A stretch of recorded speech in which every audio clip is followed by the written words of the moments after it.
Hi, I'm Deb Miller from Project Linus of East Tennessee. We are a local chapter of a national organization called Project Linus that provides blankets to children in traumatic situations.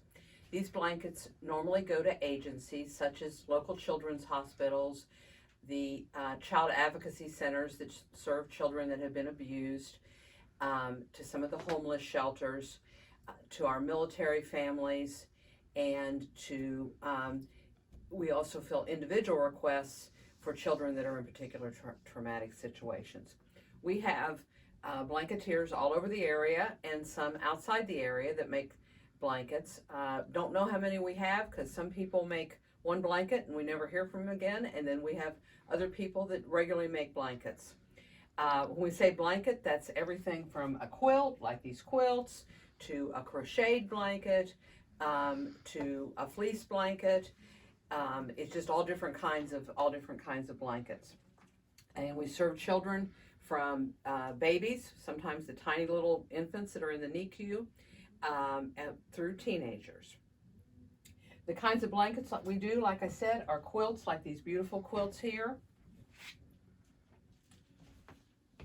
We have people that make small blankets for our little preemie babies. We have a lot of people that crochet and knit blankets. This is a fairly large one that'd be for like a toddler. A lot of people do the fleece blankets.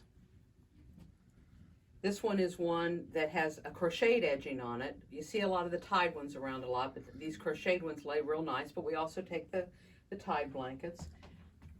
And then we have people that make just kind of a double layered blanket. This one is flannel with a real bright print on it, and then a coordinating color on the back.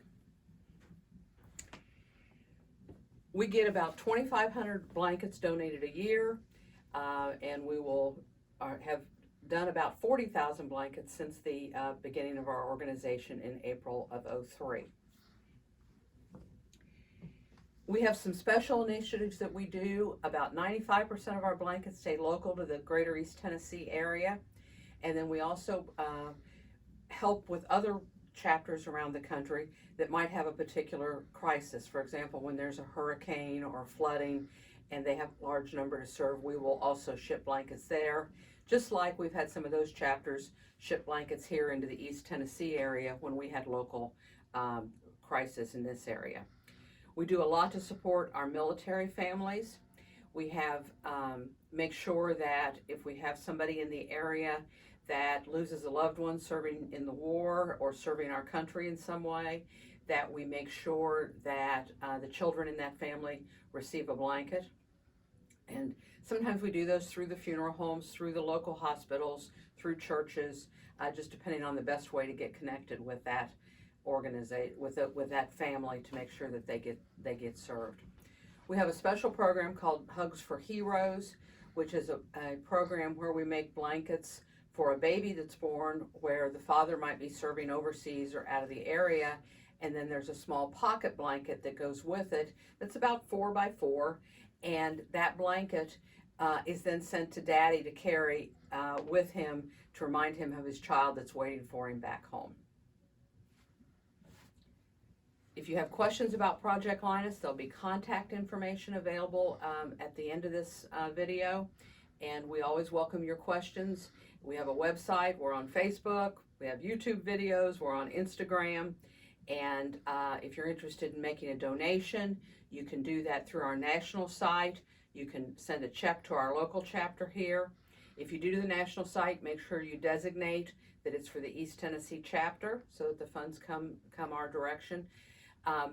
We used funds to pay for a number of different things. Some of it's just supplies. We have a lot of mailing costs, and of course mailing costs have gone up a lot in the last year, and they're getting ready to go up again. And we use those for when we need to mail blankets to a child in a particular area. And we've had more of that lately because of COVID. When we've not been able to deliver blankets, we've had to mail some. And then when we serve the national needs that I talked about earlier, of course those costs are pretty healthy to be able to mail the blankets to those areas, those those costs can be very high. We do a newsletter for a small number of people that aren't on the internet yet. We and then just have general kind of office supplies that we provide the funds with. When I mentioned that we do a newsletter to some people that aren't on the internet yet, it'll kind of give you an idea of the breadth of our volunteers. We have teens that make blankets, Girl Scout groups that make blankets, families that do blankets as a part of their community service, and then we have women that are working full-time that make blankets, a few men that are making blankets for us, and they might make 1 or 2 blankets a year. And then we have people that are retired that might make a blanket a month. And then we have women that are in nursing homes or in some kind of assisted living kind of situation that also make blankets. We have a couple women right now that are in their 90s that are still cranking out blankets. I just picked some up the other day, and she makes beautiful blankets. So we provide an opportunity to a lot of people.